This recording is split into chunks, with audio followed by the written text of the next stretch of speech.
गजानन भूतगणाधिसेवितं कपित्थजम्बूफलचारुभक्षणमुमासुतं शोकविनाशकारकं नमामि विघ्नेश्वरपादपङ्कजं नमः।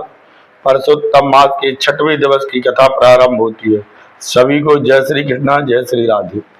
परसोत्तम मास में मलमास भगवान विष्णु के समीप गए और जाकर अपनी पीड़ा भगवान को सुनाई।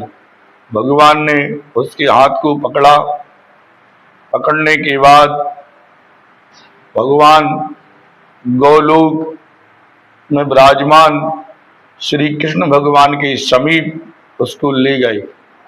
नारद जी ने भगवान से पूछा कि महाराज, आप गोलोक में श्री कृष्णचंद्र जी के पास मलमास को ले गए, तो मलमास की व्याधा, कष्ट, पीड़ा कैसे दूर की और उसे इतना परम पूज्य पवित्र मास को कैसे सुशोभित किया। हमारे मन में ये शंका है तथा जब तक हम ये कथा नहीं सुनेंगे तब तक हमारे मन में किंतु परंतु की लहरें दौड़ती रहेंगी। इसलिए आपके श्रीमुख से हम ये वृत्तांत सुनना चाहते हैं। भगवान ने कहा कि मैं उसका हाथ पकड़कर अपने रथ पे विराजमान करके जब मैं गोलोक ले गया तो जाकर गोलोक की रचना देखकर वह आकर्षित हो गया। देखकर ही मन में एक ऐसी अनुभूति होने लगी जैसे कि वहां किसी ने हमारे ऊपर सुख और पुष्पों की वर्षा की हो। गोलोक में मणियों में खम्भों से सुशोभित भगवान का स्थान, मनोहर ज्योति स्थान दूसरे ऐसा मालूम होता है, ऐसा प्रतीत होता है जैसे कोई दूसरा विष्णु लोक है।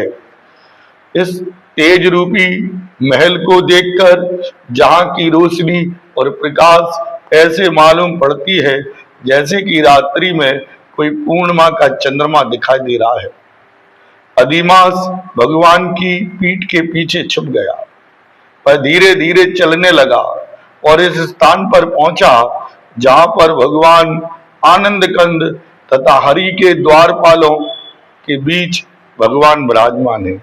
जैसे ही वैकुंठ का दूसरा स्वरूप देखकर द्वारपाल ने देखा कि भगवान अपने गरुड़ पर सवार होकर आ रहे हैं। उन्होंने भगवान विष्णु को आते देखकर द्वारपालों ने उनका सत्कार किया, प्रणाम किया, आदर किया और सूचना दी भगवान श्री पधारे हैं।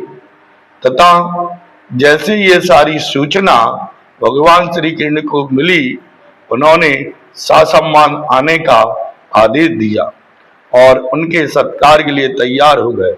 श्री विष्णु भगवान बोले, गुणों से अलग गोविंद एक अक्षर जिनका एक ही नाम हो, व्यय और अपव्यय, व्याध और अपवाद से दूर रहने वाले, गोप वेशधारियों को धारण करने वाले तथा जिनकी वाणी से मानो सुख प्रदान हो रहा हो, जिनके गर्भ से लेके बाल अवस्था तक अद्भुत लीलाएं, रमणीय लीलाएं, जिनका मन मोहने वाली कथाएं हैं, शांत हैं, गोपियों के पति हैं तथा मन को जीतने वाले हैं, मेघ के समान हैं, कामदेवों से भी सुंदर हैं, वृंदावन के वन में मधुर मधुर लीलाएं करने वाले रस मंडल के स्वामी हैं, पीले वस्त्रों को धारण किए हैं, तिरछी जिनकी मनोहर आकृति है, रसों के स्वामी हैं, रस के में रहने वाले हैं,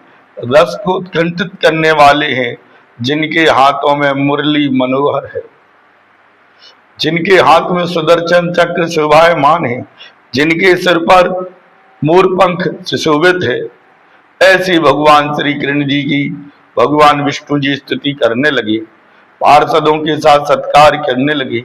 श्री कृष्ण की आज्ञा से रत्नों से जड़े सिंहासन पर भगवान को बिठाला। श्री नारायण हमारे यहाँ पधारे हैं, ये कोई हमारे लिए छोटी मोटी बात नहीं है। प्रातः काल से लेकर संध्या काल तक जिनका नाम लेने से आनंद और सुखमय जीवन व्यतीत होता है, ऐसे भगवान श्री हरि विष्णु जी हमारे गोलोक में पधारे, ये हमारे लिए कोई छोटी बात नहीं है। इस प्रकार भगवान श्री कृष्ण ने भी विष्णु भगवान की प्रशंसा की। सिंहासन पर विराजमान भगवान विष्णु के समीप चरणों में मलमास बैठा और कांपने लगा। भगवान ने पूछा, ये कौन है? ये क्यों कांप रहा है? ये क्यों रो रहा है? क्यों आंसुओं की धारा बह रहा है? हमारे ब्रजमंडल में, हमारे गोलोक में तो कहीं कोई दुखी रहता नहीं है, किसी को कोई किसी प्रकार का भय नहीं होता है, स्वप्न मात्र में भी किसी को कोई कष्ट प्राप्त नहीं होता है। फिर क्या कारण है? ये क्यों दुखी है? क्यों रो रहा है? इसका क्या है? हे प्रभु, आपके साथ आया है, आप तो देवादिदेव हैं, आपके साथ रहते हुए भी ये कष्ट क्यों भोग रहा है, क्यों रो रहा है? भगवान ने कहा, हे मुरली मनोहर, हे वृंदावन के चंद्रमा, हे कृष्ण, हे वंशीधर, हे रस मंडल के स्वामी, तथा आप इसके दुख को दूर करिए। ये 12 महीनों में तिरस्कारित गया है। दक्षिणायन और उत्तरायण में इसका कोई स्वामी नहीं है, ये अपूज्य है, सारे काम वर्जित हैं, इसका कोई स्वामी नहीं है, इसमें कोई दान पुण्य यज्ञ व्रत जप आदि कार्य नहीं होते हैं, इसका नाम मलमास है, इसलिए ये दुखी है, इसलिए इसके दुखों को दूर करना है।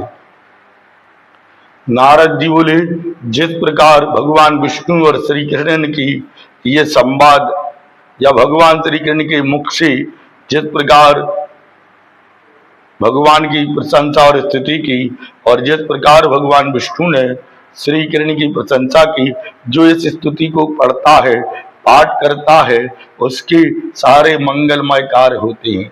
एक वर्ष के अंदर उसके यहाँ मांगलिक कार्य आदि होते हैं।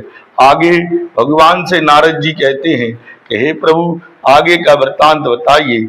सो दुखों को दूर करने वाले, वेद को जानने वाले, दुखों से रहित आनंदित युक्त होकर हे जगतपति चरण कमलों के प्राप्त को तथा हम आपके पास आए हैं। मैं जानता हूं कि आपके वचन मिथ्या नहीं होते हैं, इसलिए मैं आपके पास आया हूं। आप इसके दुख को दूर करिए, इसके भय को दूर करिए। हे प्रभु, ऋषि बोले, इस प्रकार उन्होंने जो हजारों वर्ष तक तपस्या करने के बाद भी भगवान के छवि के दर्शन नहीं होते, पर मलमास ने दर्शन किए। इस प्रकार आगे कथा, विष्णु भगवान ने नारद से क्या कहा, सूर्य जी महाराज ने ऋषियों से कहा क्या, कृष्ण भगवान ने मलमास का कैसे उद्धार किया, आगे की कथा हम 7वें अध्याय में सुनेंगे। आप जुड़े रहें तथा 7वें मलमास अधिमास की कथा सुनते रहें। जय श्री राधे, जय श्री कृष्णा।